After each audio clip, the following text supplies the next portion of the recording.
no, it's not resilience, is A it? climate engagement Client engagement So associate. Yes, beautiful. Shannon engages community members and organizations in the upstream Mystic communities to ensure climate resilient solutions, reflect their interests and needs. She works on building relationships around the impacts of stormwater flooding and other issues residents are facing due to climate change. Before joining MyRWA, she completed a service term in public health through AmeriCorps, hosted by Everett Community Growers. During that time, she grew a passion for community engagement and food justice. Shannon graduated from the University of Connecticut, go Huskies, with a Bachelor of Arts in Environmental Studies and Human Rights. In her free time, this is interesting, she enjoys going for walks, crocheting, cutting hair. Yep. I was trying to figure that one out. Okay. And trying new foods. Please allow me to introduce a new friend to the program, Myra Shannon Collins. All righty. So, as is my custom in hosting these evenings, those of you that have been to a number of them certainly know this, and particularly as we observe National Poetry Month, I'd like to share a bit of verse to help shape the evening. I'm in my justice phase for a whole lot of reasons, okay? And since we're going to talk about being abutters to a great New England river, and since my mind is always on equity and social justice, let's have a listen to Mystic River Melancholy. The freshly coiffed boho boys make real estate videos extolling the finer virtues of West Medford and life along the Mystic River. Maybe they're new money kids or tough grads that don't know the rich history of the village. They do have a sense that this is a minor mecca for ex-city dwellers, flush with IPO cash, NFT windfalls, or Bitcoin early adoptions. A new gentry that wants to be landed for their dogs and their Range Rovers and their wine tastings and the next generation of trust fund babies. The would-be property princes have a target market. The YouTube appeal is slick and shiny, classic Americana with a side of sushi or a venti mocha latte. They have no idea of what used to be. They know what the next wave wants to see. They want to see the bikes, the hikes, and the kids on trikes. They want to post pics that will get lots of likes. They want to see the flowering trees and the birds and the bees. Their high-rise havens had none of these. They want to see if they can grow something green in a backyard garden beyond the green that's growing in their bulging bank accounts. Designer overalls and Doc Martens do not a farmer make. No worries, Whole Foods has gone 100% organic with a great selection of finely curated herbs and spices. I know that this sounds like resentment. Resignation frequently does. But when the private boat clubs bookend the public beach and the abutters don't want loud, unruly Dominicans descending on their hillsides for beachfront parking, well, what's a brother from the Ville to think? My daddy taught me how to fish here. Not much more than eels and sunfish in the water then, but we felt like it was legacy, and we were happy to have it. They really didn't want us at their beach back then either, but we were mighty in our minority. We didn't want to fight folks, but the lake wasn't exactly pristine, so why begrudge it to anybody? We could walk the half mile or ride our Stingray bikes down there and feel connected to the small waves and the gentle wake. We could wonder about the kayakers and the canoe paddlers, the colorful sunfishers, occasional scullers, and the ubiquitous motorboaters. We could dream a little dream about owning a dinghy and a trawling engine and making a few waves of our own. Don't get me wrong. I love the new fish ladders and the intrepid herring counters, the trout infusion and the bald eagle sightings, and the focus on environmental sustainability. Thing is, they love it too, and they can afford to pay for it. 1.4 mil for Queen Dorothy Elizabeth Tucker's old homestead. It should have been a historical landmark.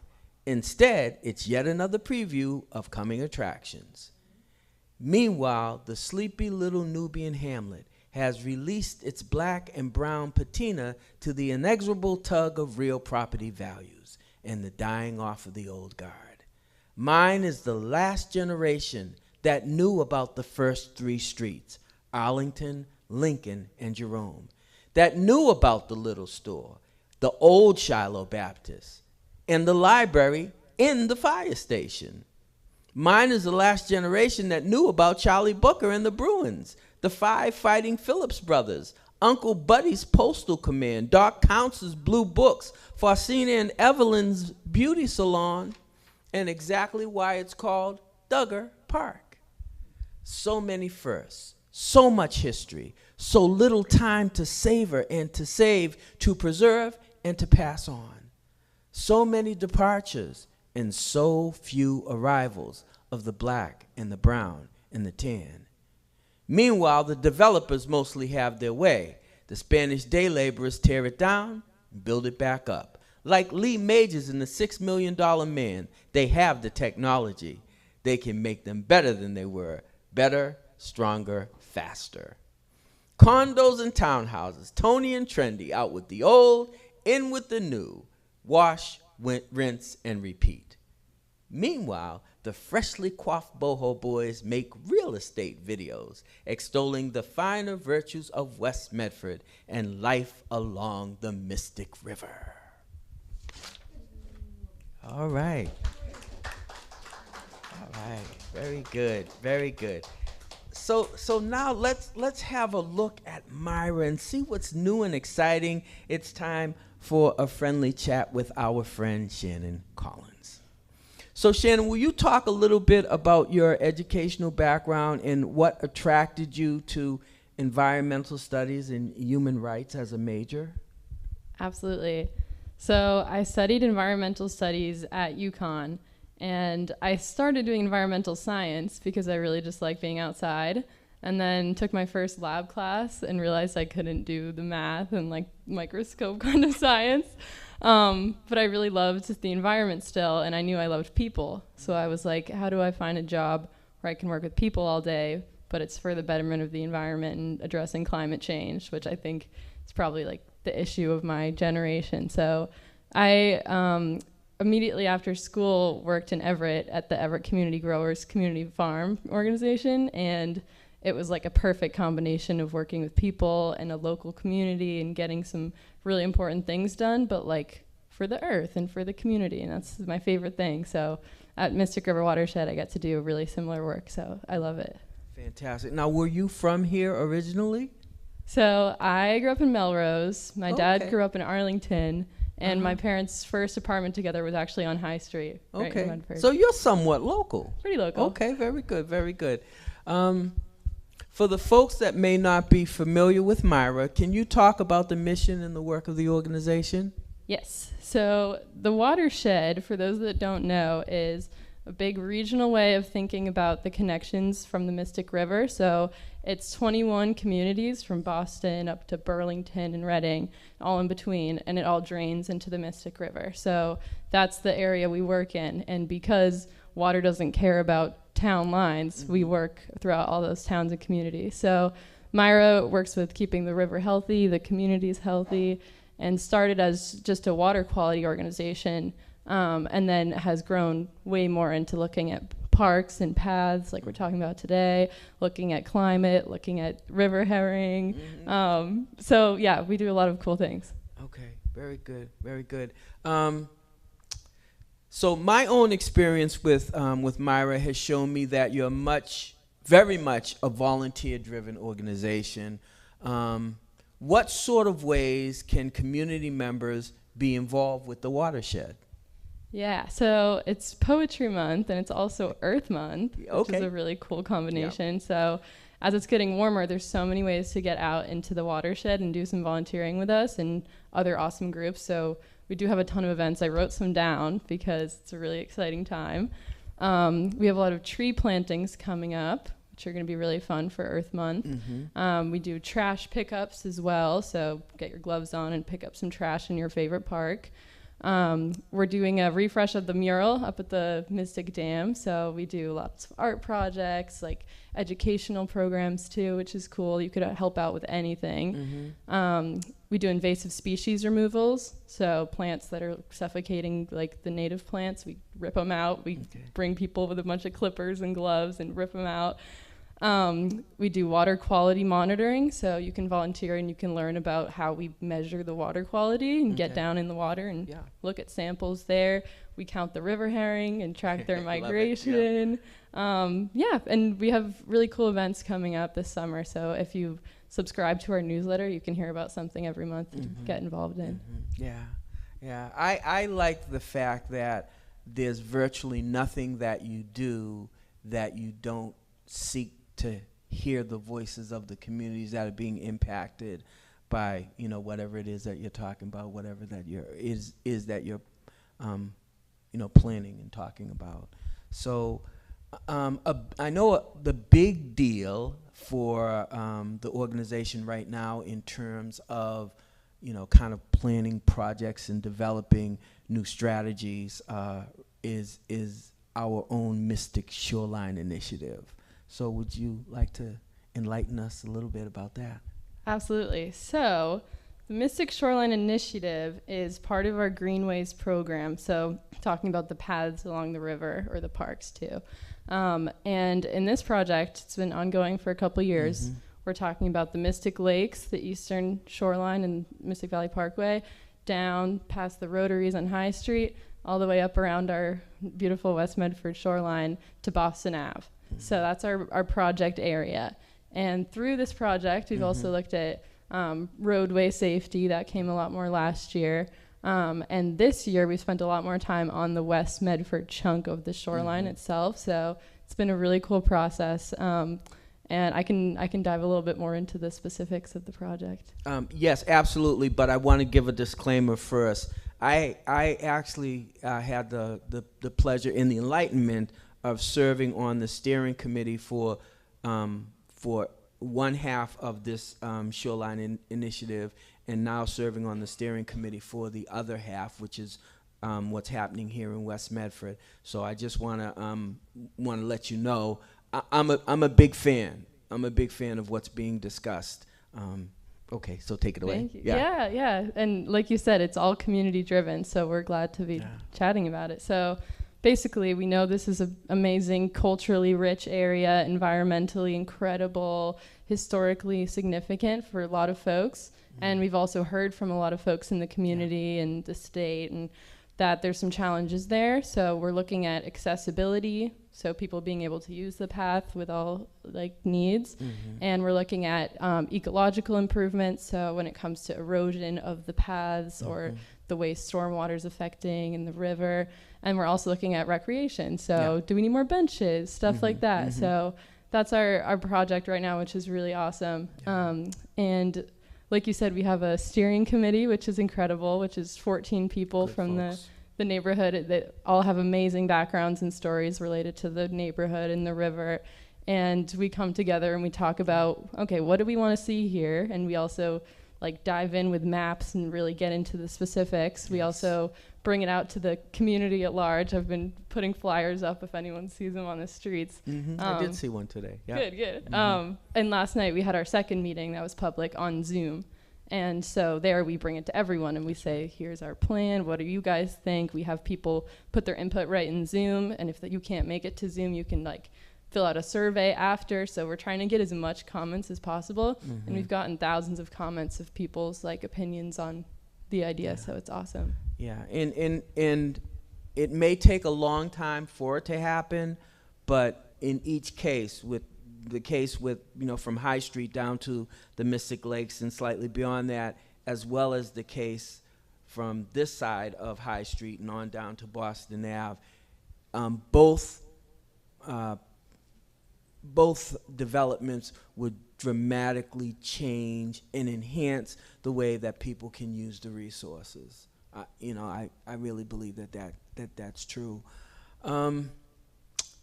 So it's pretty extraordinary stuff, but it's also really, really ambitious, especially given, kind of where we're at socially right now. So, and you talked about there being some challenges. Can you talk a little bit more about what some of those challenges might be?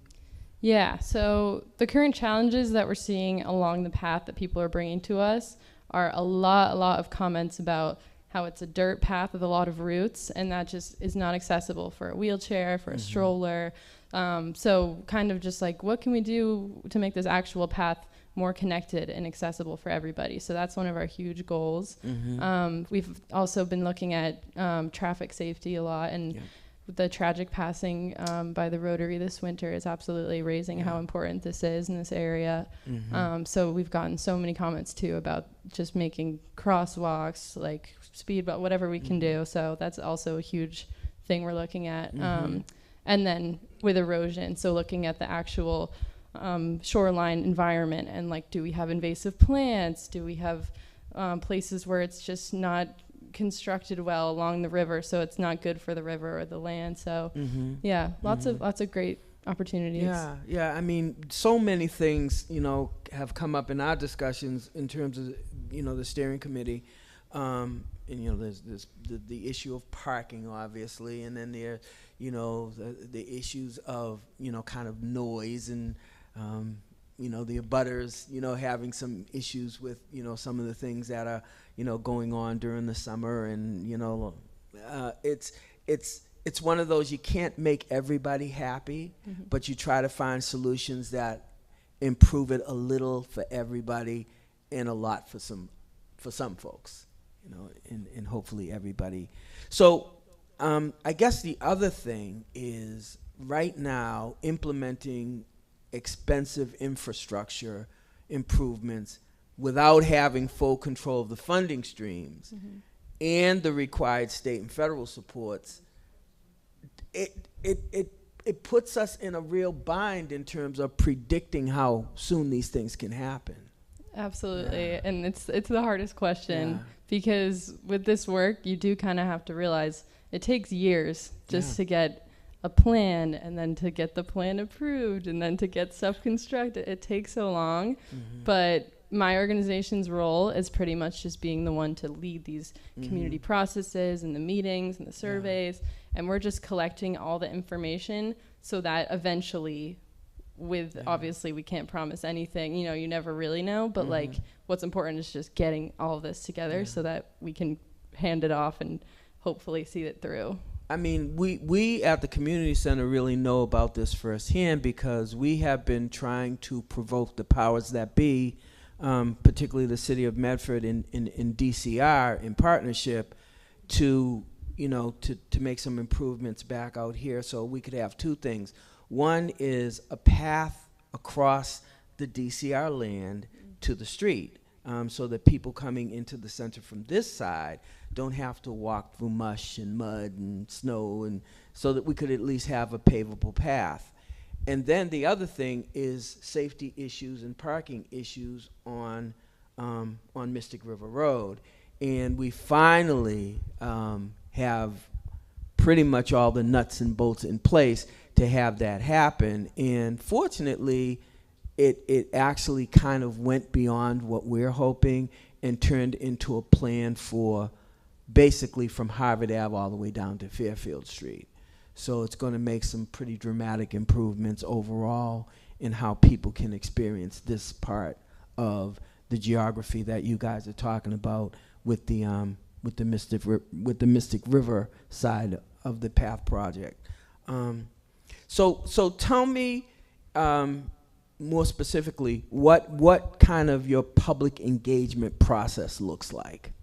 Yeah, so it's been a really, really incredible process, and I've had a lot of fun working on this, because basically a lot of my job has been hanging up flyers, and I've found nice, beautiful days. I walk up and down and walk through the neighborhoods, and what we do is we had a steering committee put together, incredible folks with like such amazing stories to bring, and like such great conversations across the table. Like, That's right. well, you know, it's important to have like some comments about, we love a natural feel to things. You know, sometimes people really love the dirt hiking feel. So how do we honor that? And how do we also add accessibility? And it's a really awesome dialogue.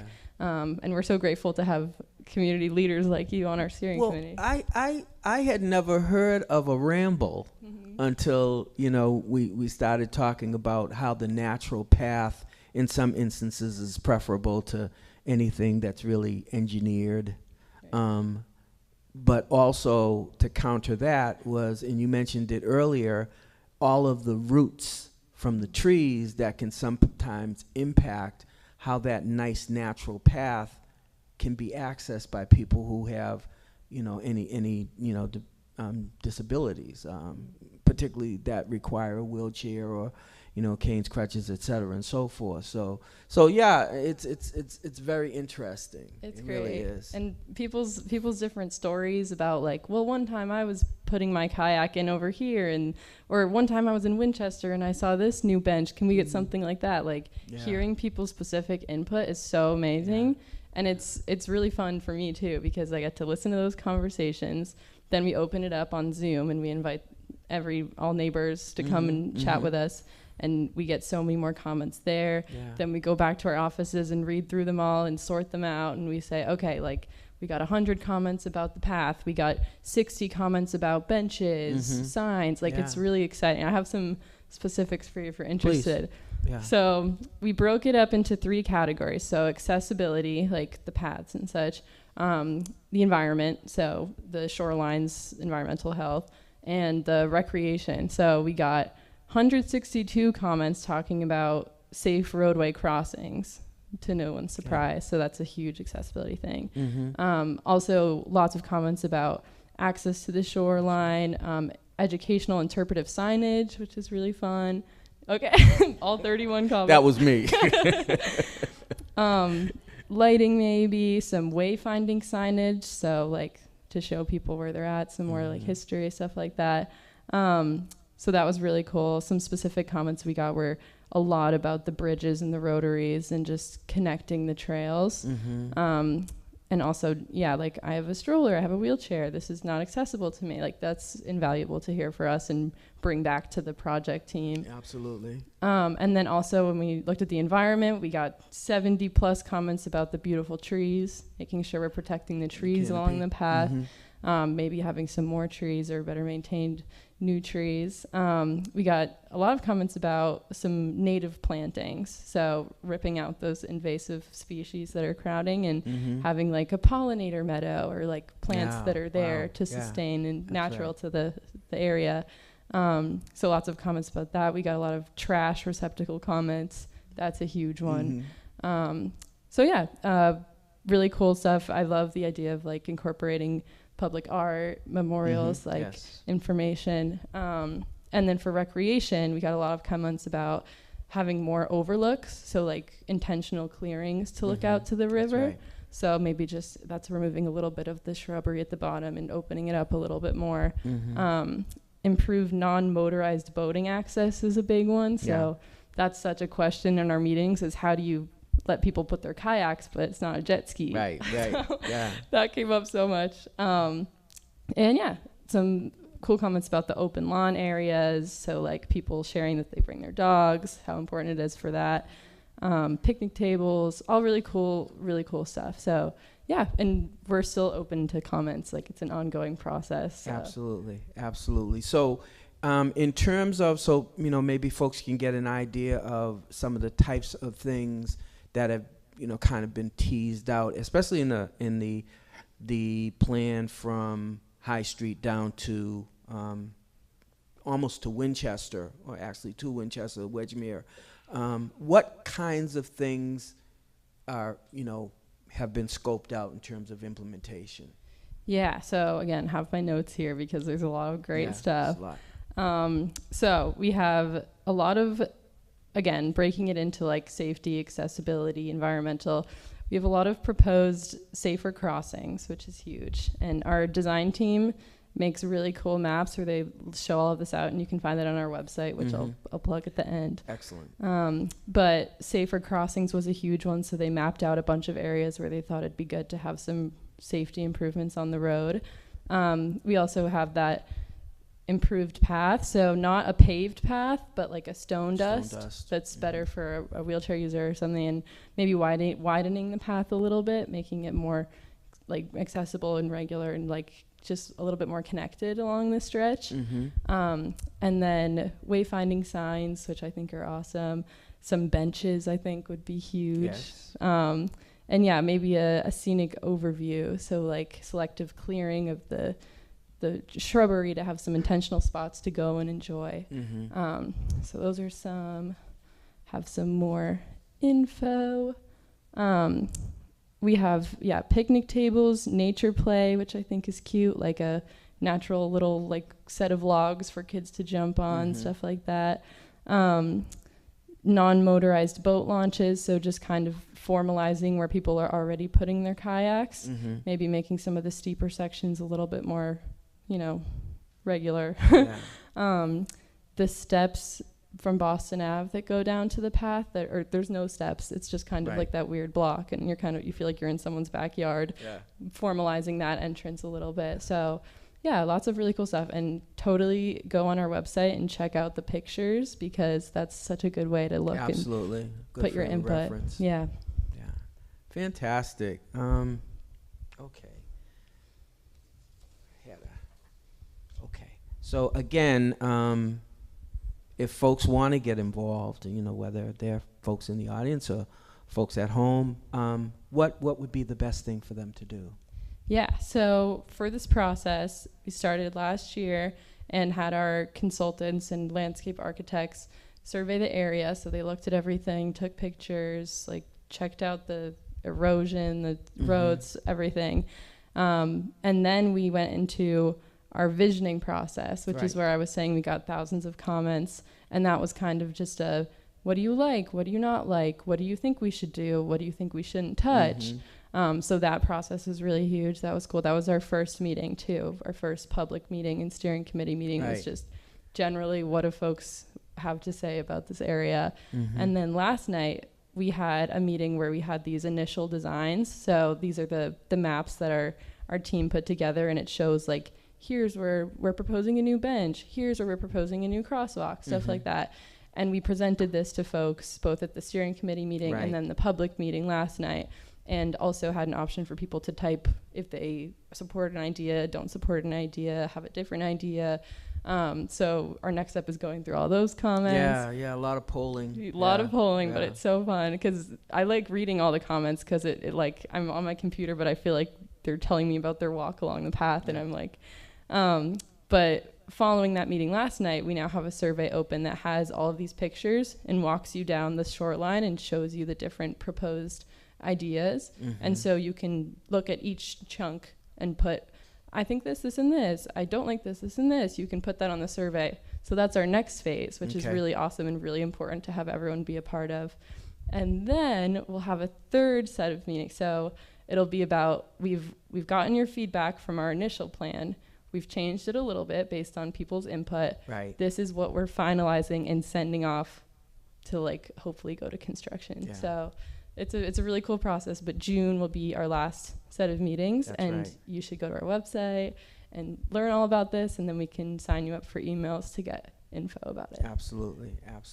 And it's really a wonderful opportunity to have your voice heard on all of what is being discussed. Yeah, and I will not forget, next week we're actually having an in-person option too. So if an online survey or meeting isn't the best, we're going to be on Thursday, April 24th, we're going to be at Duggar Park, or if it's raining, we'll be right in here, from 3:30 to 5:30. And we're going to have big maps out on the table with all this stuff, so you can just talk to us and we'll write down what you think. And then Friday, April 25th, so a week from today, we're going to be at Shannon Beach in Winchester with the same thing. And if that's a rainy day, we'll be at the Winchester Public Library from 4 to 5:15. So write that down or go to our website. Very good, very good. So, and here's the $64,000 question. It's probably a lot more now, but what does the current state of racial reckoning and a growing retreat from a healthy dialogue about diversity, equity, and inclusion mean for the support of environmental justice in our community? That is a That's a big question. Huge question, but so glad you asked that, because I think it's so important for us to all be thinking about that right now. Yeah. And my perspective is basically we have to just keep trucking and do what we can, and just kind of like, you know, if we let the hopelessness sink in, then you're like, oh, I'm not going to go to this meeting. I'm not going to go to the shoreline, and because I'm like, what's going to make a difference, you know? And that kind of attitude is just like, for me, it's not how we get through. No. So I think this is a great example of like, what can I do in my backyard, my local river, that has some importance and meaning to me? And I can't control the country, I can't control the decisions of some people, but I can control my input and my own processes like this. And I think it's important to get involved because it helps inspire you and connect you with people, which is what we all need right now. Absolutely agreed too. I think in anyone that has ever been out to, you know, count the herring or help deal with some of the, you know, the Japanese knotweed and all of these different invasive plants, you know, I think that that's the attitude that they've taken. They've decided that they're not going to let, you know, the affairs of the day and the constant clanging of the newsreel keep them from doing whatever they feel like they can do. And you, as an organization, giving them the opportunity to do these things is really a tonic for the spirit, because in a lot of instances, if there's no entity out there that you can kind of formally attach yourself to and say, okay, I'm with these guys over here, and we're doing X and Y and Z, and we're making a difference. And I think, you know, that's one thing that MyRWA does extremely well, is it gives everybody a home base to come to and say, okay, well, we can go out and we can do this because MyRWA's going to be over here. We can go out and we can do that because MyRWA's going to be over there.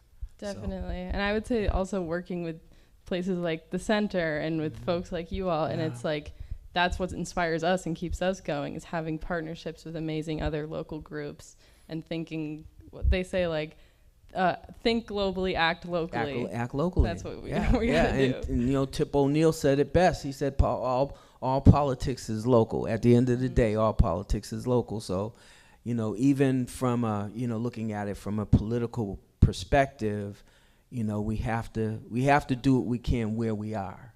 So, and speaking of which, I know that one of the platforms that you're diving off of right now, so to speak, is flood resilience.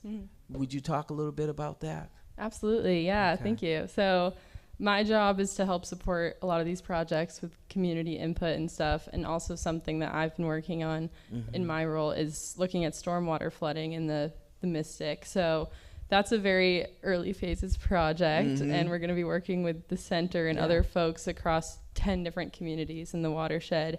And basically our goal this summer is to just, similar to this process, reach out and find a bunch of people and have a big community party or something, and get people talking about their experiences with flooding. And it's like I said earlier, where obviously it's a long process. You have to be patient with, like, what can we actually do about this when it comes to constructing stuff differently, like, but something about my job is we're just in the information collection phase.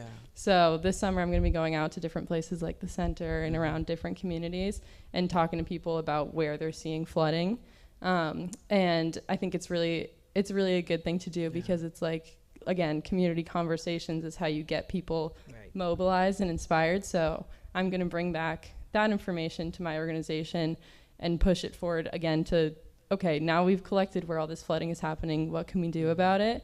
And that's something that I think is also just important to keep gathering the information, even if you don't know what you're doing. So I have a follow-up question to that, because you know, I'm, and maybe it's just ignorance on my part, but I'm not aware of this area having had issues with, kind of the rising tide of the river and having the water come over into the neighborhood. Now, have you seen evidence of this in the past? Is there?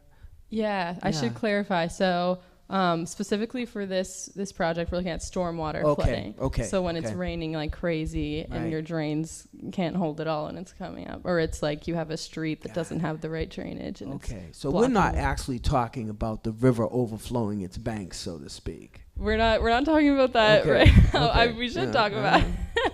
But yeah, it's that makes perfect sense to me. But if people have stories about that, we need to hear that too, because it all is related. So. It is indeed. Okay, so this and this is kind of a corollary to the first question. We have a seeming denial by many of a lot of bedrock climate science.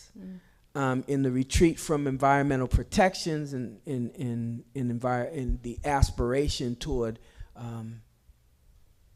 dealing with these things better by the federal administration. How does that kind of stuff impact your organization? Yeah, so the way that I think is really helpful for me to think about it is when we're talking about climate change, it's so taboo sometimes. Yeah. It's really helpful for me to phrase it without saying like, we're talking about climate resilience today. I just say we're talking about flooding or extreme heat. Okay. Because even if you're talking with people who are a little bit more like, oh, I don't know if I believe in this. It's like, do you believe that you're really hot this summer and it hasn't been this hot before, or like, but like just because we don't have to draw it back to the science if people don't want to do that, you can say, okay, like the river is eroding or you're not seeing as much birds. Like there's stuff that you don't have to say is climate, but people can relate to and kind of gets the gears turning. That's what's helpful for me at least. Okay. So it ends up in a lot of instances being kind of terminology and how you approach it in terms of whether you talk to folks so that those who are, whether it's on the fence or whether they're outright deniers or whatever, they can kind of relate to it in terms that don't require them to think that, there's an engineer up there who's trying to make them do stuff they don't want to do. Absolutely, yeah. Okay, very good, very good. Okay, so I like to do this with my guests, and hopefully we can play. So I want to play a little game of word association. Okay. Okay, and what I would like to do is I want to give you a word phrase and ask you to please give me a few sentences on what that word or word phrase means to you. Okay. Okay. All right. So, and we've actually heard a couple of these words during the course of our conversation tonight. But so when you hear the term invasive species, what do you think about? Okay. I think of like an evil monster that's like crawling and climbing and vining and wrapping around. Because the way it wraps around native plants, it can literally choke out. Like when I worked at the farm last year, beautiful stalks of corn getting suffocated by this vine, and it's like a monster. And what was the vine? What? I'm so bad. It might be bittersweet vine. Okay. But I'm not the scientist. All right. No. Scary. Okay. It's scary. All right. But physically choking out corn. Yeah. It's scary. Like a tentacle. Wow. Sounds like wrestling or something like that. Okay. So jet skis. Oh my God. I think jet skis are really fun for like Cancun or something. Okay, all right. But I understand that maybe they're not what a lot of people want to see on their neighborhood river. Yeah. So. Yeah, kind of overpowering for the Mystic Lakes. It might be. And actually, my friend has a cat named Jet Ski because, oh my goodness, because he's fast and dangerous. So I have to plug him too. Okay. Your namesake, Shannon Beach. Oh, so my dad grew up in Arlington, and he always tells us stories about how after his dinners when he was like 10, his great uncle or whatever would make him walk around the entire Mystic Lakes.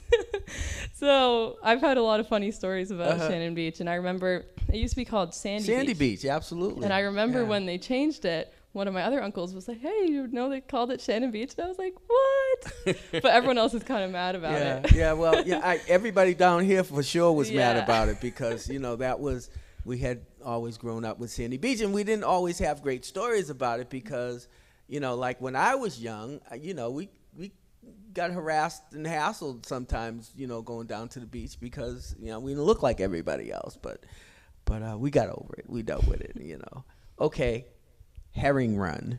Oh, the herring run. Yeah. I will admit I have not been to see the herring. Mm-hmm. So I just started in November. Yeah. But I think it's one of the coolest things that my organization does. Yeah. And I think it's so incredible because we've gotten like the biggest count in New England now, I think. Yeah. So, and I think it's an incredible story of like, there's so many beautiful indigenous stories about it. Like just the history of like the herring, it's incredible, but I haven't actually seen it. So that's on my list for like this month. Well, it's so, and the other thing is it's so connected to the history of, kind of Native Americans in the area because it was obviously a, great, food source and food resource. But it also, just brings back all of the stories of how the natives really, really wanted initially to share the land and to be, good neighbors, and they were already good stewards, and they already knew how to farm and fish and all of that. And things didn't work out, very well in their favor. So, also a beautiful story about resilience, though, because like as we keep connecting more and more fish ladders and stuff, it brings back the history, and the fish remember the way, Yeah. Well, I like the fact that you have so many people that come out to do this particular thing. When you have the herring runs and you issue the call for folks to come out and count the fish. It's really cool that you have literally hundreds of people that want to come out and count fish. Yeah, and the volunteer slots filled up like in like 3 days this year. Yeah, that's what I mean. It's pretty crazy. Yeah, it's pretty crazy. Okay, so what should folks in our audience and in the watershed absolutely know about MyRWA? Okay, I would say you should know that you're always welcome. So go online and find an email and just email someone if you're interested in their project, or like our offices are right in Arlington Center. Show up there, write us a letter, whatever you want to do. Just come talk to us, and we're always willing to hear your stories related to the river, the environment, hear your concerns. And it really is a community-driven organization. Like, we have grown so much because of all of the power of the community and the new partnerships we've made and stuff. So just find a way, or find one thing you're interested in. If it's fish, trash, climate, anything, just find your way, and someone will love to talk to you and get you involved. So and I'm not sure how it came into their possession, but the organization got this big old Victorian house off of Pleasant Street in Arlington. And it's really, really cool because it's like you're at work and at home at the same time. When I've been there a couple of times for our meetings and such, and even like going to the restroom or whatever, it's very much like being in your own home. It's not at all like a business building, but it's real nice, and they're very, very open and welcoming. So just like if you walked through the front door and said, "What's what?" they would take the time to, hang out with you and show you around and talk to you about whatever you wanted to talk about. So it's real nice. Yeah. Okay, so I want to give you the last word. What are your parting thoughts? Okay, parting thoughts are, I'm just already feeling so inspired from this conversation, and I hope you guys are all feeling a little awakened with the spring and everything happening. And I think for me, nature is one of like the best ways to just like recenter yourself with everything else we're dealing with right now. Like just go sit on the shoreline and whatever you want to do, like get together with a neighbor. Like now we need that more than ever. So just get outside, talk to someone, you'll feel better. Okay. All right, very good. So Shannon, really, thank you so much for bringing a broad perspective and really fantastic organizational and ecological insight into this community in Greater Medford. obviously it's important work that MyRWA does, and I hope that folks all over Medford will become increasingly more aware of the watershed's importance, of its equity as a resource, and its health and safekeeping. And to everyone that's been watching, in the room obviously, and also out there in TV land as they used to call it, thanks so much for your attentiveness and your interest in our discussion. And thanks for coming along with us as we continue to refresh for greater flexibility and bringing the best stories and entertainment possible. So get ready for something very special on the musical side of the coin right after we take a break to reset our stage, and I'll come back and share some WMCC announcements, and then we'll get started with the music portion of Words and Music. Thank you, Shannon. Thank you. Thank you. All right.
Okay, very good.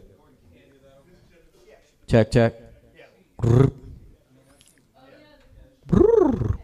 Okay. All right. Here we go. Here we go. All right. Boom, boom, boom.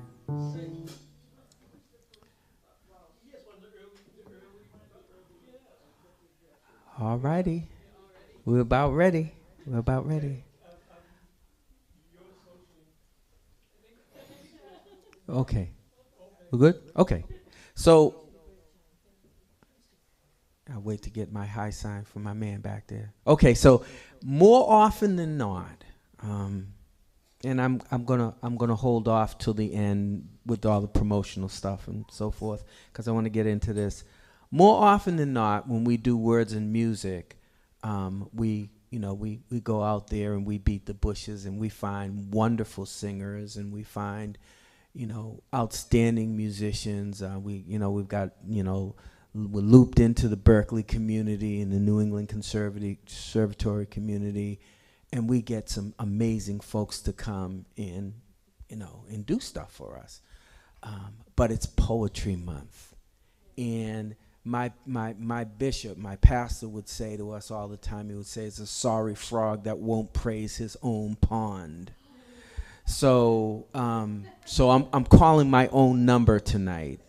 But, and I'm fortunate in this, I'm not doing it by myself. Several years ago, I had the outrageous fortune to link up with this guy. His name is Jonathan Fagan. Okay, and John kind of heard it through the grapevine that there was this poet guy out there doing some stuff that he kind of liked, and we talked, and one thing led to another, and we started talking about a collaboration, and the collaboration became what's known as the Ally Project. And the ally part is obviously, a throw to the fact that, we were both seeking a way to make poetry and music address some of the social justice issues that we both really feel very strongly about. And that's what it became. And it became that to the effect that we developed this, this quartet. And that's Greg Toro on the bass back there. And our first drummer, John Dalton, real busy guy, doing a bunch of different stuff, and not always available to us. But because Jonathan knows like a million musicians, right? He was able to find, a great drummer that could, step into John's shoes. And we literally never missed a beat. So back here is Gordon Engelgau. Okay. And it was cool because Jonathan is also the founder of the Medford Jazz Festival, which has been going on for several years now, in which we've had for the past 3 or 4 years here at the community center right out in our backyard. And this summer it's going to be in August. I think it's the 16th and the 17th. And it's a don't miss thing, because this kind of stuff just doesn't happen in West Medford very often. So you want to be able to, we set, about 60 or 70 chairs back in the back. And the sun is shining, and oh man, it's a great atmosphere. And it's August, so it's still nice and warm and sunny. And so it's a Saturday and a Sunday afternoon, and it's free. And you got access to Duggar Park, and there's refreshments, and we have a big time. So hopefully you'll do that. But anyways, we've been playing together for several years now, and we actually we cut a record. So over there on the table is a CD. If anybody still has a CD player, it's crazy. And it's called the Ally Project. So a lot of what we do tonight, and there's some new stuff too, because I'm working on my 7th book. But a lot of it is actually on that CD. So Greg Toro, Gordon Engelgau, Jonathan Fagan. I'm Terry Carter, and we are the Ally Project. All right, can we play for you? All right, let's do it. Okay, John. Okay. This first piece we're going to do is called Hired by the Mystic. And for me, as a poet in West Medford, this is kind of where it all started. So hopefully you enjoy it.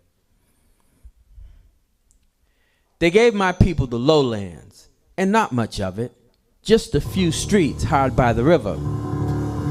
Banks turned a blind eye behind the red lines, and it wasn't about the money. Class was an irresistible force. Race was an immovable object. Perhaps it wasn't the written rule, but white folks knew the legal tool to keep us in our place in this Mystic Valley space, where slaves and rum and ships had built some mansions, made some millionaires, and hid some old money.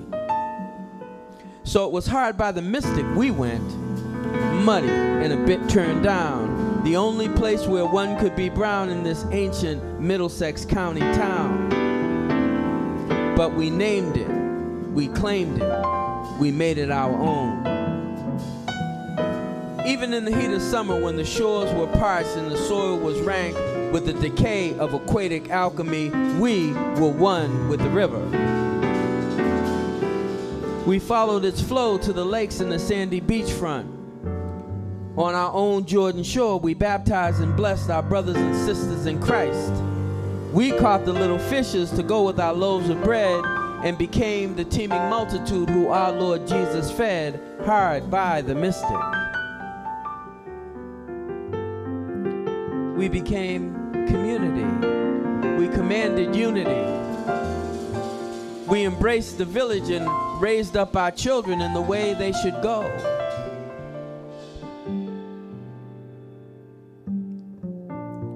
As the river ebbs and flows, the tides would turn and our fortune grows. A few more streets become our home. Houses on Sharon join kin on Jerome. From Duggar Park to the railroad tracks, the white folks make more room for blacks. The color line recedes a bit. Church and school and center fit. The Ville becomes the heart of it, hard by the Mystic shores. Now the worm has surely learned, and folks who left have surely learned things couldn't stay the same. That muddy Mystic most days is clean. The banks are freshly cut and green. Faces once distinctly brown are not the only ones in town.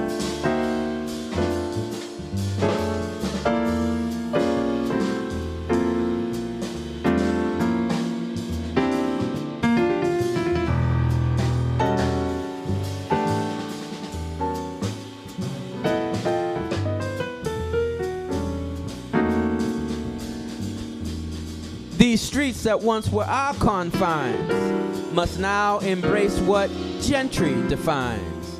Condominium culture, bedroom convenience, university sprawl, access, egress, invest, and dispossess. Now those lowlands have become the highlights of a trending city, and sometimes that success isn't pretty when it's at the expense of your black and brown and tan friends.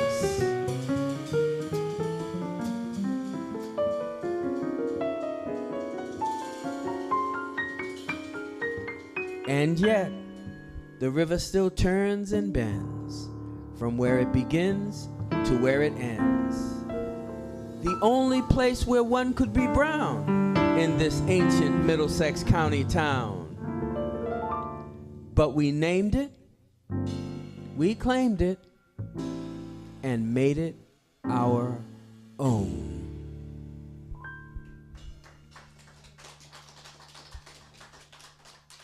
Very good, very good. So, you know, when I'm feeling nostalgic, I always go back to living in West Medford. I I live in Randolph now. When my wife and I first got married, and we've been married almost 38 years now, the first 5 years that we were married, we lived on Arlington Street in a rental apartment that some friends of my family had, and loved it here in West Medford. But she was working for actually for Boston Water and Sewer at the time, and they pressed the residency requirement, and she was 6 months from getting grandfathered. So we had to move into Boston in order for her to keep her job. She liked her job. I liked her liking her job. So, so we moved. And we moved to Dorchester, and we lived in 2 different apartments in Dorchester for about 17 years. And then it was, when we thought that we had all of our ducks in a row to be able to buy a house, we came back to Medford first to look. Couldn't touch it. So we started looking. We looked in Boston for like that long. But if you couldn't touch Medford, you definitely couldn't touch Boston, especially in the areas that we were interested in. And we started looking south, and we had some friends in Randolph. We started looking in Randolph, and we finally found a nice place. We have a nice little split-level ranch with a big yard in Randolph, and that's home. But home is where the heart is, obviously. So again, whenever I want to reminisce and think back to the good old days, I come back to my West Medford home, and I work here during the week, and it keeps me connected. And the beauty of it is that my mother, my father, and my baby brother all had cancer, and they passed away. And I had it, but I beat it. God is good. And they're looking down on me, and I hope they're proud of me. But anyways, it gave me an opportunity coming back to work at the community center to be in West Medford, to be with my family, to go through some of what they were going through, and to be there as a resource for them while they were going through it. So, they say never curse the bridge that brought you safely over. So I never curse West Medford. But I do curse some of the things that have happened to West Medford that have made it less West Medford for a lot of folks. So this is a little bit of that. I'm not mad. I'm just truthful. This is called Corner Lot. Okay. Getting a little bit of fuzzy. Okay. We good? We better? Okay. Thank you.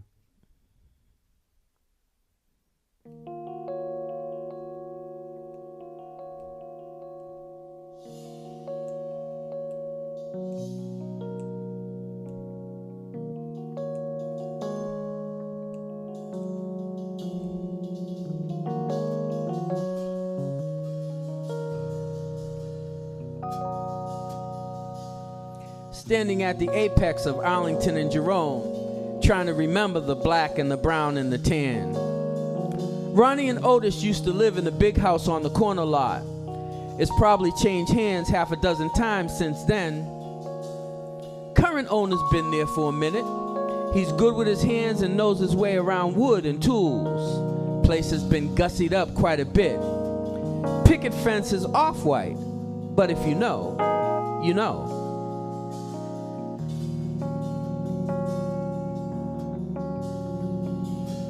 Asian kid in a Tufts hoodie just whipped by in a helmet and rollerblades. Didn't see much of that back in the day. The university sort of hid on a hillside, trying its best to be a baby Ivy. But the co-eds come here all the time now. Basketballs, tennis rackets, and pickleball paddles in tow, on bikes, benzos, and rollerblades. We used to bust ourselves up pretty good on rickety metal skates with clunky keys and leather straps. Nothing a little Vaseline and Mercurochrome couldn't handle. How did Henley put it in Invictus? Oh yeah, bloodied but unbowed.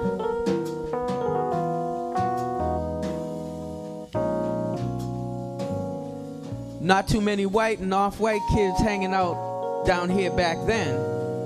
It was as if the invisible lines once drawn to keep us in sometimes kept other folks out too. now they've pretty much taken over. Duggar Park, the Roan tennis courts, the Hervey schoolyard, and 100 addresses on Arlington, Lincoln, and Jerome. A host of our remembered places, so few of our original faces.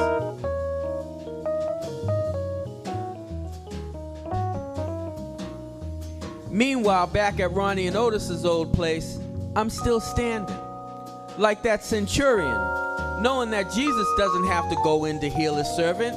He just has to speak a word. I keep hoping that he'll speak a word to the corner lot too, and bring back the black and the brown and the tan. Across the street is the river. It's low tide, but the smell is gone and the grass is greener than I recall.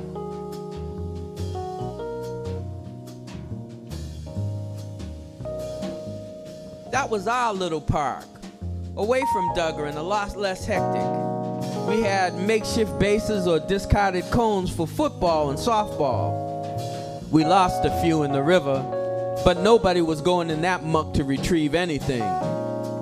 We'd probably wade in that water today. They planted some trees there many years ago. They're all pretty big now. Maple and ash, I think. Nobody plays baseball or football there anymore. But there are lots of dogs frolicking off leash and gaggles of fat geese daring pitties, pugs, and poodles to chase them off.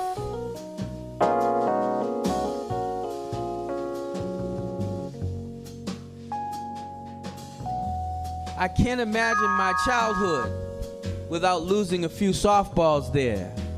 I can't imagine not hearing Mrs. Allen calling James Michael to come eat, or little Charlie watching us play from his folding chair 'cause his spindly legs were too weak to let him run. I can't imagine that I'm still here, but Ronnie and Otis, Darryl King, Frankie French, Aaron McDaniel, and Marky Davis are all gone. Everyone had a nickname back then.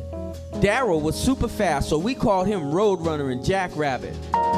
Mark was thick as a big tree trunk, so we came up with Oak for him. Aaron was Spud, Frankie was Fruit Man, and I was Top Cat. Too cool, ran the school.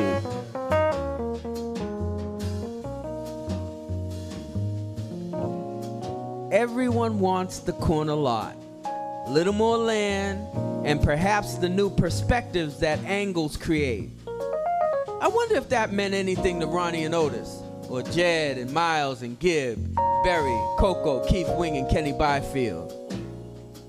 It certainly meant something to the white folks looking to displace, transplant, and uproot the local color.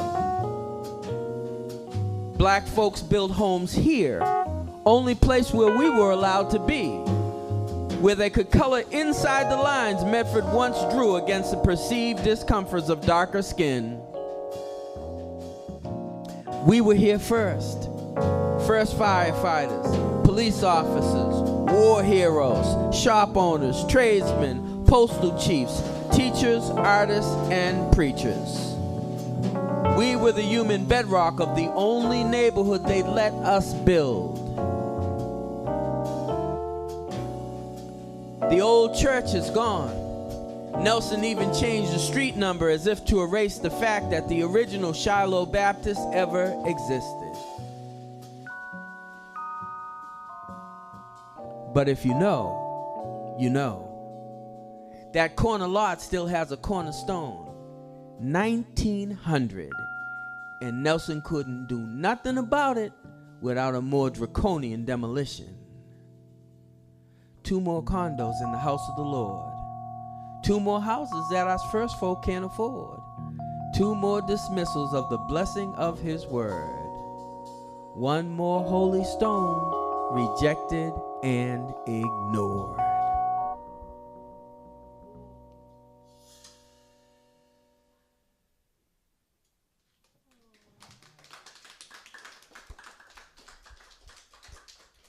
Okay, nostalgia is hard sometimes. Woo.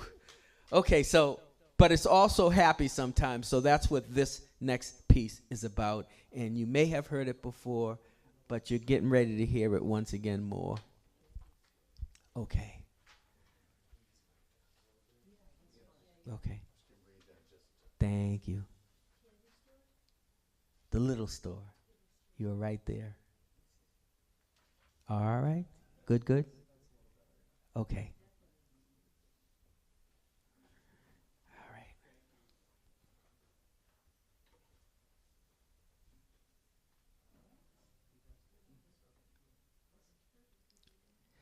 It was a tiny red hovel on Upper Jerome, bit run down and rough around the edges. And Mr. Henry seemed so old to us even then, with a lot of whiskers, impatient and a little scary. One would suspect that he didn't even like kids, but he really must have loved us. Or else, where did all that penny candy come from? He had all of it, no, seriously.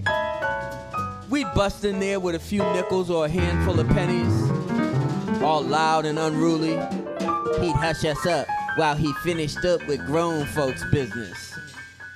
Then he'd be back like a black Willy Wonka up in that old shack.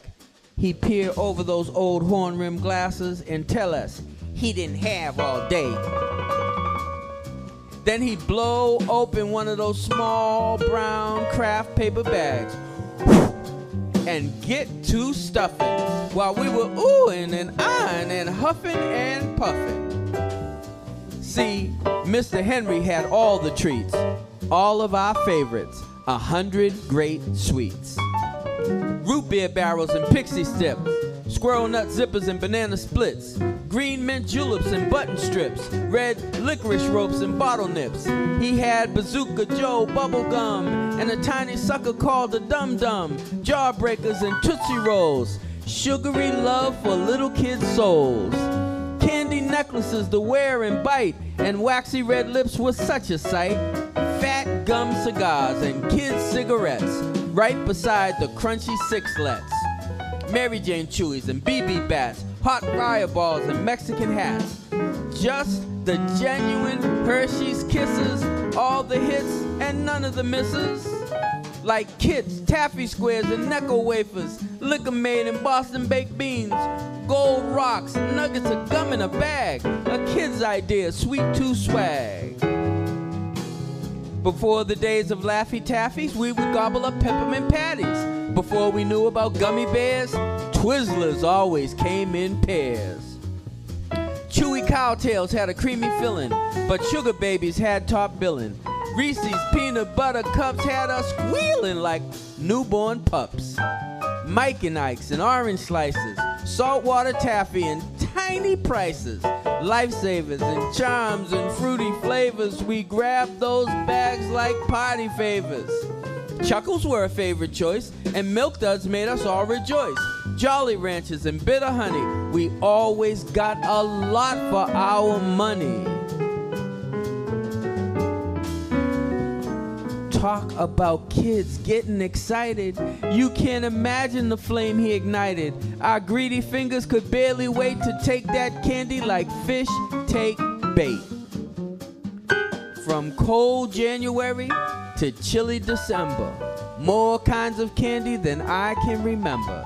At the Ville storefront on Upper Jerome, I knew I had to write this poem. See, Mr. Henry had all the treats, all of our favorites, 100 great sweets. Yeah, a little nicer, Okay, very good. Where we going, Jay? Yes, absolutely. Okay. So, in many ways, we as a country are in a bit of a crisis. And unless you were Massachusetts, Pawtucket, Nipmuc, Wampanoag in this area, You came from someplace else. So this piece is called Beloved Country, and you'll get it.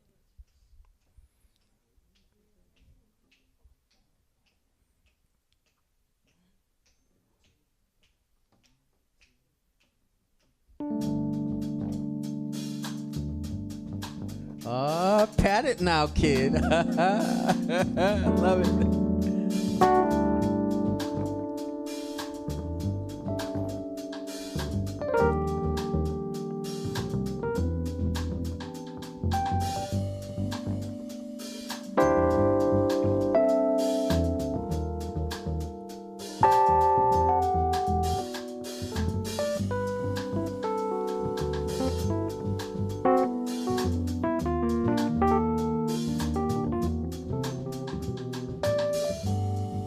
I can love this country too. I didn't have to be born on these bonny shores. I didn't have to be a son of the Pennacook, Quinnipiac, or Mohican. I didn't have to have a pilgrim pedigree or be a Connecticut Yankee from King Arthur's court. I can be the Dahomey, the Pole, or the child of Caribbean suns and Amazon shade. I can love this country too. My green card was a welcome ticket to a new life in a new land. My passport was stamped with new hopes and new dreams. My suitcases were packed full with new aspirations and some apprehensions too. Perhaps I didn't see the harbor sign that said, "Give me your tired, your poor, your huddled masses yearning to breathe free. The wretched refuse of your teeming shore, send these, the homeless, tempest-tossed to me. I lift my lamp beside the golden door." Perhaps I didn't see the lady in the lamp, but I did see the gleaming city on a hill that couldn't be hid, and my soul responded.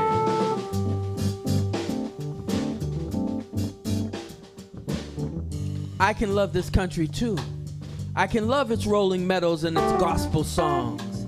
I can love its asphalt highways and its born-to-run boss. I can love its teeming ghetto and its urban sprawl. I can love its old spires, new minarets, and golden menorahs.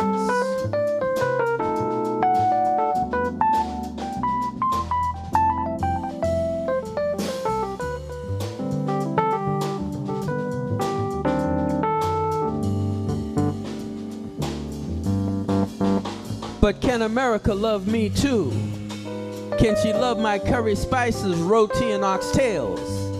Can she love my hijab and henna tattoos? Can she love my Hajj, my Mecca, and my Medina? Can she love my Cinco de Mayo and Dia de los Muertos? Can she love my kente cloth, dreads, twists, and locks? Can she love the skin I'm in, be it ebony, ivory, dulce de leche, or cafe au lait? Can she love me by name? Shekinah Glory, Muhammad bin Saeed, Anastasia Kozov, Cleophas Dorsey, or Claudia Gonzalez? Can she love me by name?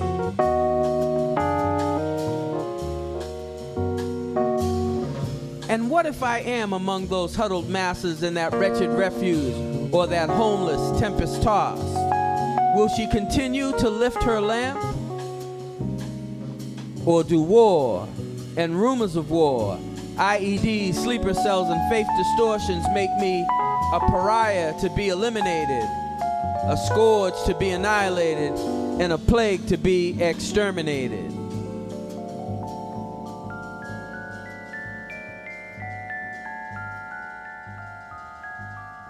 I come in peace, and I love this country too. I love its boundless opportunity. I love its generosity of spirit. I love the audacity of its hope. I love its rolling meadows and its joyful songs. I love its asphalt highways and its little red Corvette. I love its teeming ghetto and its urban sprawl. I love its old spires, new minarets, and golden menorahs.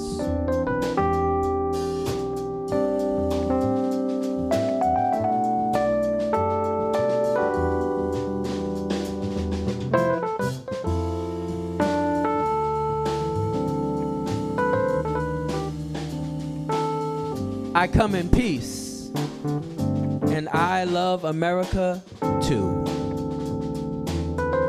I come in peace, and I love America too. All right. All right, all right. Greg Toro on the big sexy bass.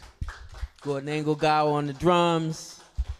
Jonathan Fagan on the keys. All right, all right. What we got? Oh, yeah. All right. So here's the corollary. All right, because there's always got to be some connective tissue to this stuff. All right. So we're going to do a piece called Alienation. And it's really, really on my mind right now. So maybe on a lot of y'all's as well. So here we go.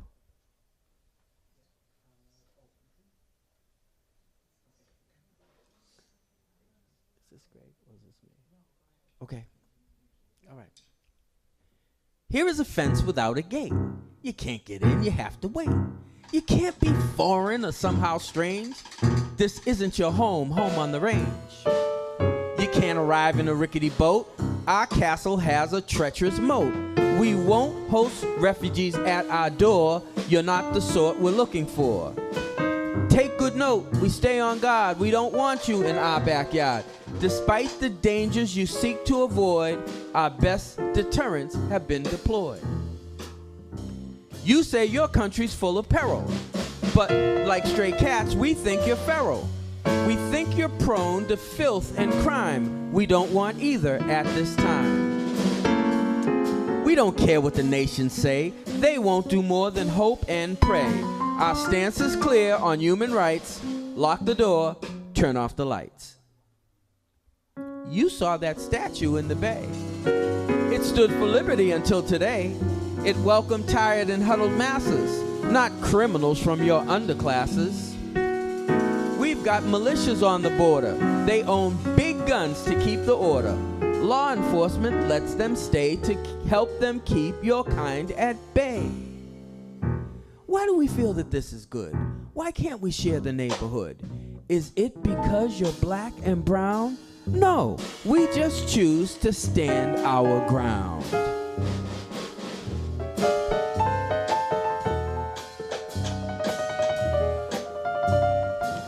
Stay in your place. Deal with your issues. We'll send lots of coal and tissues. Don't form caravans and run. You'll find yourself in the sight of a gun. There are no streets here lined with gold. Our eyes are closed, our hearts are cold. There is no flowing milk and honey. American skies are not that sunny. The fences we build keep aliens out. They serve to keep our faith devout. This land we scheme to make our own. It's ours, you see, and ours alone.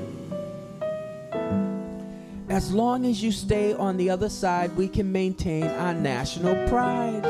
Please don't show us your anguished faces. We're cutting back on other races. We've had enough of this global inclusion. We're ridding this country of race confusion. We know how to win these fights and limit all these civil rights. Safety nets in the welfare state will have to stop for the lost and late. A rising tide that favors the rich, that's our favorite campaign pitch. Me Too movements and Black Lives Matter, in all due time your ranks will scatter. You think that you shall overcome? Just cross this line. We'll give you some. We'll give you a taste of burning churches and black boys hung from oaks and birches. We'll give you a taste of incarceration in prisons.com, the corporate plantation. We're taking this country back to a time when a brown life wasn't worth a dime, except for the way it worked in the field, except for a bushel of crops to yield. We're taking this country back to the day when white meant right in every way, when men of privilege could rape and beat and kill for spite, then lie and cheat. We're taking this homeland back to the season when hooded marauders needed no reason to hunt folks down with rifles and dogs through the lonely woods, the swamps and bogs. When Confederate flags were boldly raised and crosses in the darkness blazed, and the land was full of racial hate, served with grits on a breakfast plate.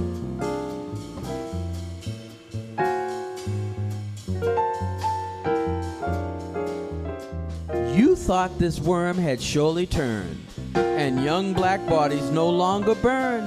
Yet here you are again today, with the specter of prejudice winning the day. The MAGA caps we wear with pride, they let us know who's on our side. That pointed hood and long white robe, fine clothes for the xenophobe. Perhaps this place that immigrants covet can somehow heal and rise above it. Until that day, our best advice, to call this home, you'll pay a price. You'll pay a price as many misguided embrace the hate their voice provided. His Twitter rants and sound bites full of ethnocentric cock and bull. You'll pay a price as higher walls lead great climbers to greater falls.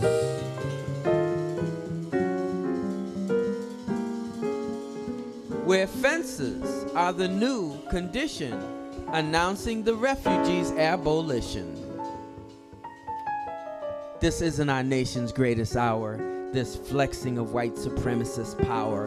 And yet, the season is fully revealing the stain of hatred we've been concealing.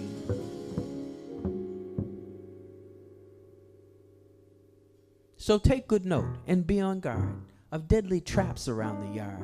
Our agents are on high alert to keep you foreigners off this dirt.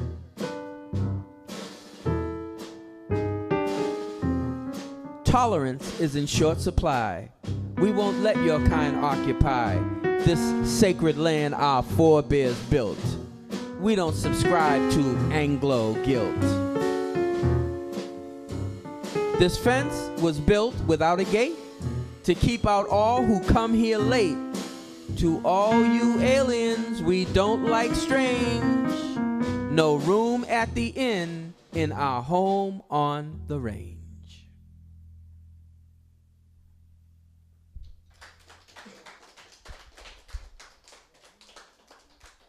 Okay.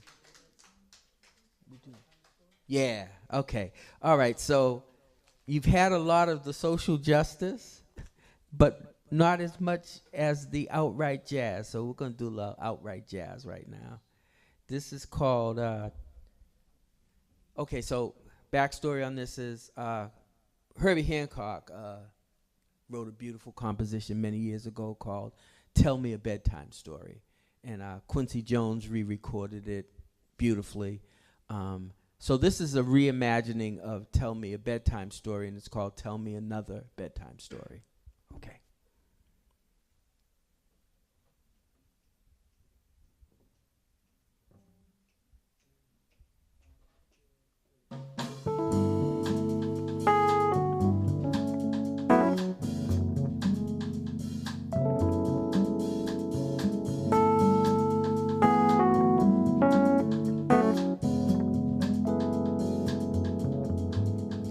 Is this where the Sandman picks up each grain, restoring the beauty, reducing the pain?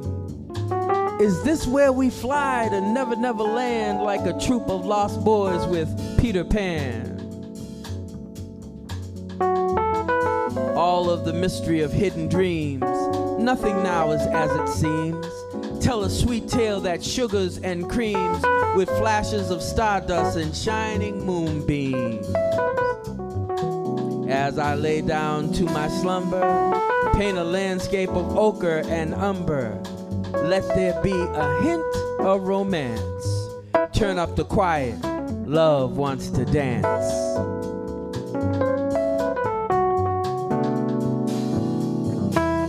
Tell me a bedtime story, please, of secret gardens and pecan trees, of babbling brooks and waterfalls, of gentle breezes that summer calls, of hidden havens and wondrous spaces, of astral planes and mystical places.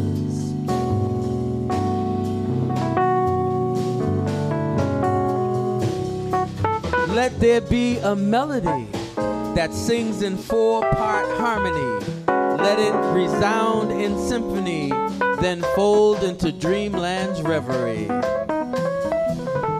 Tell me a fable of Arabian Nights, spread on a table of earthly delights, free from the label of anger and fights, willing and able to scale higher heights.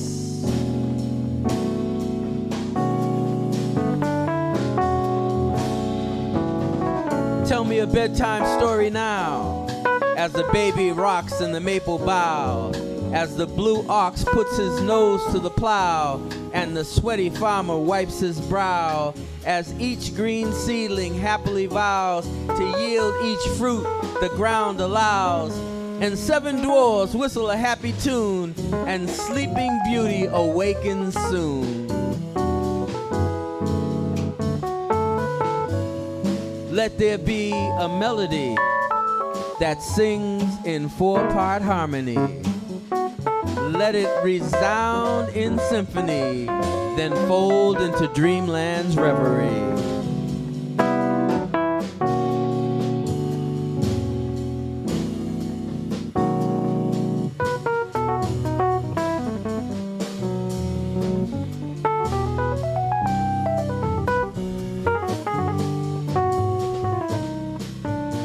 This is a time when the Sandman whispers, and 7 grooms meet 7 sisters, and the prairie sings an ode to love as angels release the turtle dove.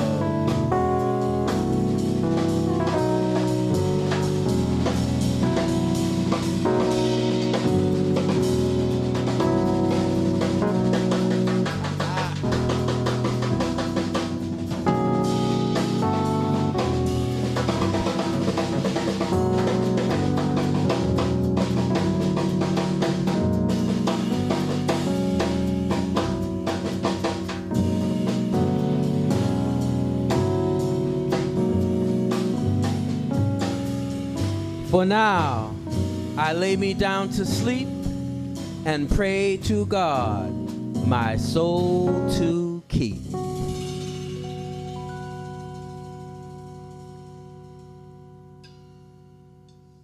Gordon Engelgau on the drums. Yeah, buddy. Real nice, real nice, real nice. Okay, so let's do another jazz piece. Is this just me and you? Okay. So if you know the jazz canon at all, you know the big names, and you know Miles Davis, and you know John Coltrane, and you know Louis Armstrong, Ella Fitzgerald. You know, you know the big names. Sometimes the folks that could go by a first name only.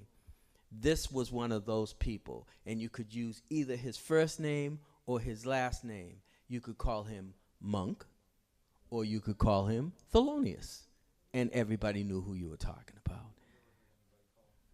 I call him Thelonious. All right, anyways,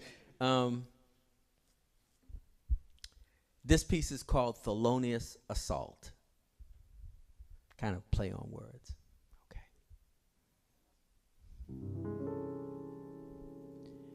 You were the mystic and the mage, with every scribble on each lined page. So deadly serious at that bench, with eyes ablaze and teeth in clench. Tones that spin discordant perfection, harmonic twists in every direction. What is the meaning of all this scatter as you summon rhythmic antimatter? Why must you rage and violently pound each key to achieve such a potent sound? Reveling in a cerulean funk, you were the least obedient monk.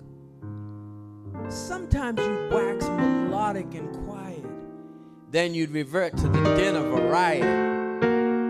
Every chord with a stranglehold on conventional music's centerfold. A bit of the Duke's panache and style, with James P. Johnson's strident guile. Yours was the most ambitious spirit. In every bar, the night can hear it. The grand piano majestically sits. It has no sense of the crimes it commits. It tolerates explosive bits of cosmic slop as the maestro sits. In a soft felt fez or a pork pie hat, you were a different kind of cat. Fingers like Harlem stickball bats, scurrying quick like tenement rats, over those keys while the saxophone scats, over those keys while the drummer pats, over those keys with sharps and flaps while the bassman thumbs out welcome mats in front of the door of Handy and Fats. Real conversation, not idle chats. Wed to the notes like a pretty young wife, you brought jazz piano back to life and made the music cut like a knife, skipping chords in dissonant strife. Never to march like a drum and fife, with crackling sparks your soul was rife. Yet waves of sickness embraced your spirit. The music allowed you to hardly hear it. Oceans of darkness and you didn't fear it. A constant hurdle, we watched you clear it. Or rather we listened in special awe as camels buckled with every straw. You piled on top of harmonic law as bop and stride made doubters thaw. You'd ever succumb to a tragic flaw and be undone by depression's claw. So still, the vinyl adorns the platter as we revel in musical antimatter. Madame Panonica's lilting splatter round midnight with a truly mad hatter. Solitude embraces a tortured soul that scales the peaks of an opposite pole through a Thorazine haze that takes its toll, and still the maestro maintains control. The Steinway bursts in dynamic tone, and yet the madness won't leave him alone. The abbot cowers and runs to pray as the musical friar prepares to slay. The Steinway engages in mystical work, while legions of demons quietly lurk, ready to take the altar away, to assault the monk as we hear him play.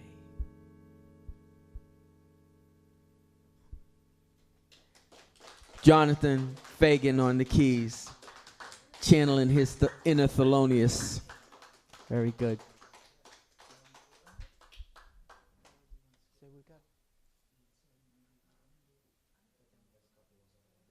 What do we want to end with? Okay, let's do Legacy, and if Bobby had a choice. Okay. All right. So we're going to do a piece called Legacy that we really, really love. I hope I can find it. Okay, here we go. All right.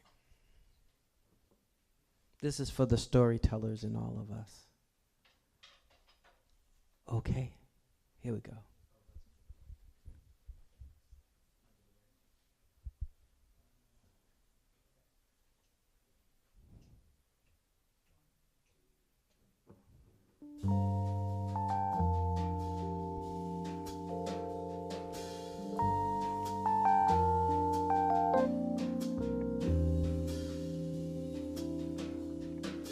It's not for you to tell your own story.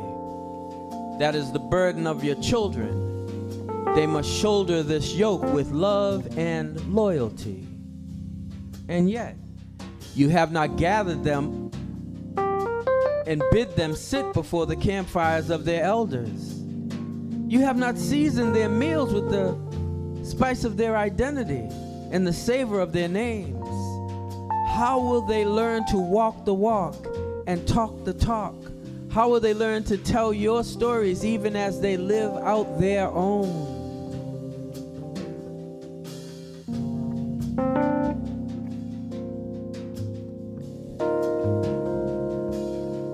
sons and daughters and heirs.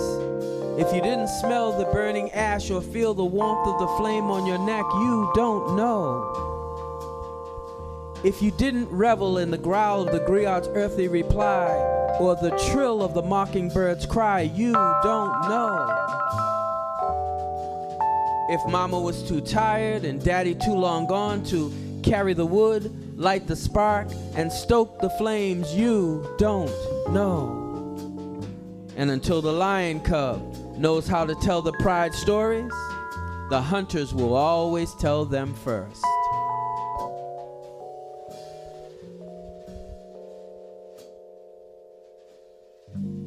The good book says, train up the child in the way they should go. Will we let them depart from the community of faith and the city on a hill without the master's touch, without the oil of his anointing and his full measure of grace? Will we not show them Anansi's clever ways, Popo and Fifina's journey, Mufaro's beautiful daughters, the people who could fly, the wonders of Wakanda and Songololo's new tackies?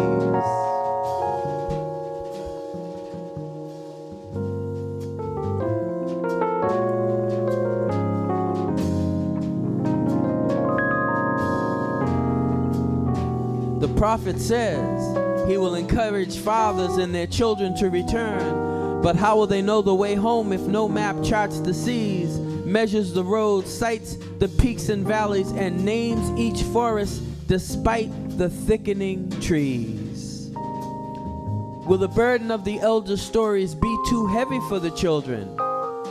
Will they care to carry? Will they dare to tarry? Will they linger at the foot of the griot? Will they hunger for the wisdom of the sage?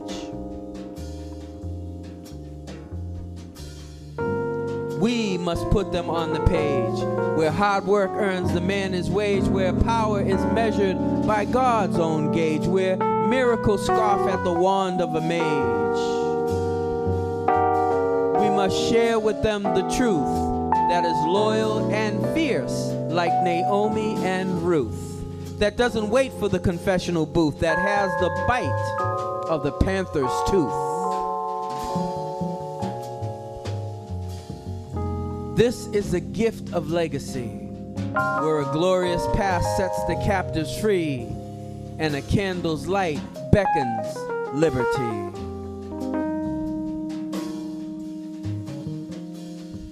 Sons and daughters and heirs, I bid you sit before the campfires of your elders, hear their stories, gather up their stones, and build up your strength. They will show you Anansi's clever ways, Popo and Fifina's journey, Mufaro's beautiful daughters, the people who could fly, the wonders of Wakanda, and Songololo's new tackies. Soon, you will be the herald. Write these things down on the tablets of your spirit. Let them put a running in your feet.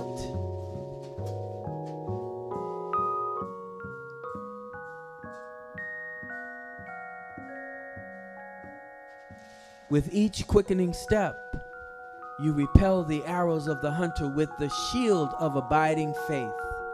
You capture the flags of your enemies and gather up their spoils. You remain the lions of the pride, and your tales will always be your children's bread.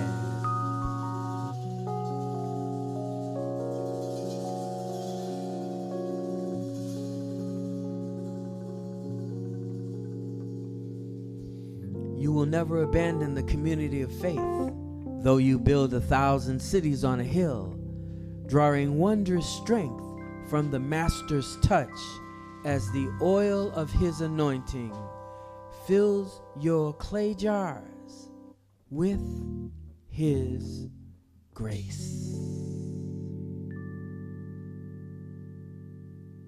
Okay, cool. All right, so a long while ago, I wrote this piece, and Ruth Youngblood, God rest her gentle soul, it was her favorite favorite poem. And whenever she would hear me, you know, or be somewhere where I was going to read poetry, she would always say, "Are you going to do the Barbie poem? Are you going to do the Barbie poem?" And the poem was called Barbie Doesn't Live Here. I hope that Ruth is in eternity smiling down on us right now, because I wrote a corollary to that poem that I think that she would like as well. And it's called If Barbie Had a Choice.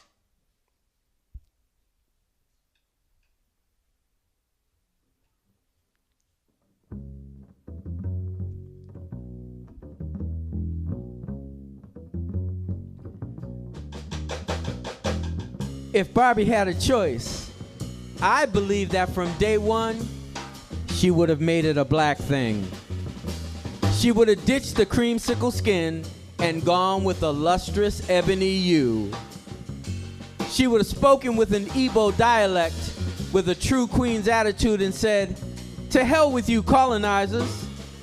Package me up in a pink box with white lettering and a bunch of beachy palms and sand in the background? I think not. You can't get these ample breasts and these curvaceous hips into that Goldie Hawn psychedelic mini. I'ma need a little something more substantial. I'ma need copious yards of Senegalese cotton with shiny batik totems and all the colors of the motherland. I'ma need a Wakanda seamstress straight out of the Ruth Carter School to hook the thing right and show the world what I'm working with. I'ma need Maiden Dahomey, not by Mattel and Disney.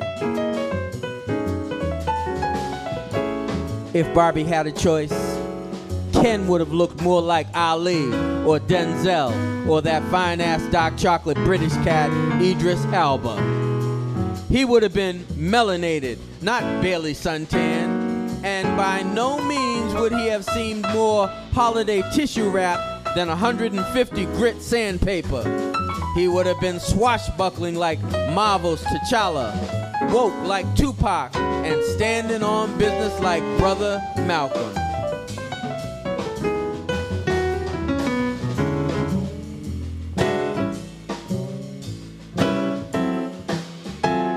She would have kissed that man with unretouched, unbotoxed black girl lips, lush and full as a tropical rainforest. She would have engulfed her man in every quaking inch of the last poet's black thighs. If you don't know, YouTube it. She would have no need for a Brazilian butt lift or a Beverly Hills boob job or an Adobe Photoshop session. Mother Africa and a generous genome took care of all of that. You feel me?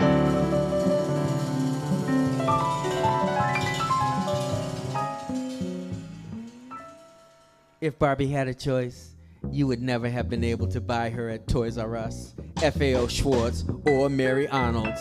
She wouldn't have been a fake trophy bride, a chick on the side, or a Bonnie for Clyde. She wouldn't have been an American Girl Addie, a Hotlanta baddie, or a Dance Mom's Maddie. She wouldn't have been It Girl Margot Robbie, or Cherry Pie's Bobby, or a P. Diddy Hobby.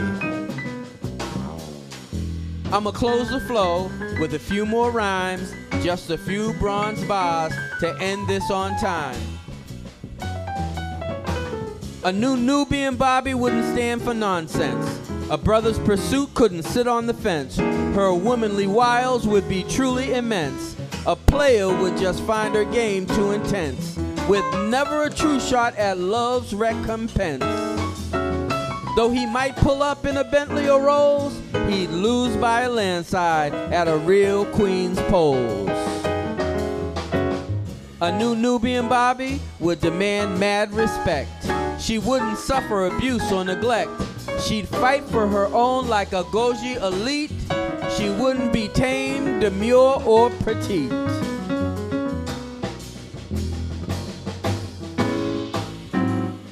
No, things would be different. On this I make bet.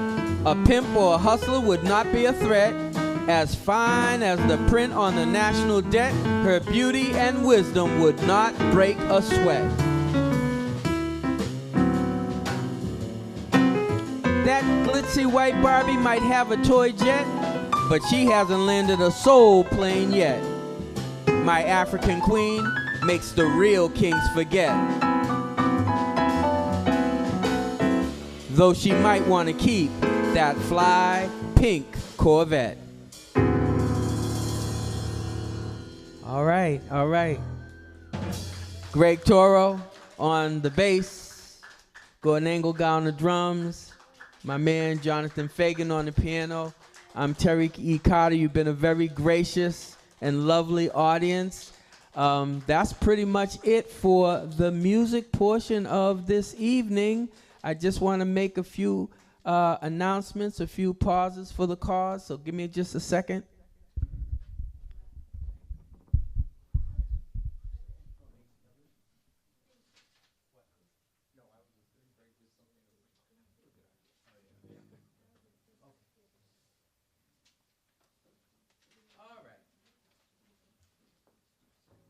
All right. So again, thanks to everyone who's joined us for the more recent Fresh Fridays programs. We've had a lot. We have lots more great conversations to explore and more great music to discover and connect you with. Elders join us each week, Tuesday through Thursday, for a nutritious lunch and a vibrant fellowship. Lunch is served at 12 noon. Call 781-483-3042 to make a reservation. Please join us in WMCC membership and make sure that we have your contact information for future outreach and noise. Check our indoor and outdoor bulletin boards regularly for all kinds of valuable information and community updates. WMCC is planning a few special events for the celebration of our 90th anniversary as a legacy neighborhood organization in Medford. Stay tuned for more news about these events that will take place over Memorial Day weekend. How you can help us. Your tax-deductible donations help to support the mission of WMCC. We're dealing with the probability of less money from our CDBG grant because of them potentially getting less or potentially no money from the federal government, who we are in deep doo-doo with, apparently, because we live here in Massachusetts. But that's another story for another day. Partner with us in carrying the mission forward. Please consider making a tax-deductible donation to this vital community organization. You make your donation by phone, online, or by check. Please contact Lisa Crossman at 781-483-3042 for more information or to become a member. Okay, so Wednesday, May 7th, 2025, from 6 to 8 p.m., commemorate the significant roles that black people played in the battles of Lexington and Concord on April 19th, 1775. Military patriot Silas Perdue had a key role in that battle. He was an active combatant. And there's been a documentary made about that called The Black Patriots of Lexington. And there's some screenings that will be taking place. I thought I had, okay, and one of them actually will be here at the Community Center on Wednesday, May 7th, 2025 from 6 to 8 p.m. West Medford Community Center offers community resource drop-in hours with community liaison Stacy Moore, and she'll be talking to folks as they feel led to talk about mass health, the Massachusetts Health Connector, heat assistance, SNAP and WIC, and MBTA reduced fares. So, she's available, and she definitely wants to talk with folks here in West Medford. How can you protect yourself from fraud? The AARP is having a Spotting Scams and Staying Safe workshop. It's free here at the West Medford Community Center, 5/16/25 or May 16th, 2025 at 11 a.m. And you can register online, and this will be back on the bulletin board. I think it already is. And there's an online address where you can register to join in. I want to say thank you to Shannon Collins for joining us tonight and really, really explaining a lot of the good stuff that MyRWA is doing, here in Medford, Massachusetts. I want to say thank you to the great sponsors of WMCC First Fridays program, Medford Arts Council, Medford Community Media, soon to be, if not already, MyRWA, Mystic River Watershed Association. Make sure that we have your email address if you want to be included in our regular constant contact outreach. You can also call us anytime at 781-483-3042. Thanks again to the stalwarts back there at Medford Community Media, Kevin Harrington, a super volunteer, Mark Davidson. Thanks for lending us your expertise and, as usual, keeping us on time and in good shape to do what we do. I'm Terry E. Carter. I'm happy to have shared this time with you tonight. That's the Ally Project, and we've loved presenting for you here this evening. Take good care. Have a wonderful night, and we'll hopefully see you back here again soon.